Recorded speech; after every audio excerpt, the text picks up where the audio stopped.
নমস্কার বন্ধুরা, চম্পার ঘরোয়া রেসিপি চ্যানেলে আপনাদের সকলকে স্বাগত।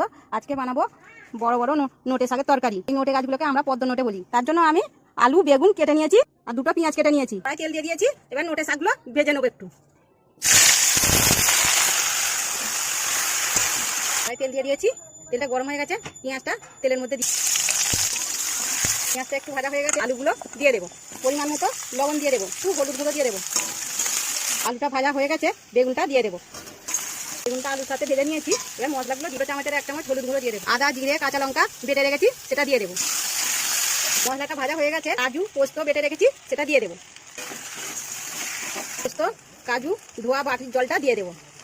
সরষেটা বেটে রেখেছি, স্যার ছিবড়াগুলো দেবো না, সেই জন্য আমি এটা ছেঁকে রেখে দিয়েছি, দিয়ে দিলাম। এটা ফুটে গেছে, এবার নোটে শাকগুলো দিয়ে দেবো। ঢাকাটা দিয়ে দেবো। এটা হয়ে এসছে, 1 চামচ চিনি দিয়ে দেবো। শাকের তরকারিটা আমাদের হয়ে গেছে। আপনারা বাড়িতে এইভাবে বানিয়ে খাবেন আর আমার চ্যানেলটাকে সাবস্ক্রাইব করবেন।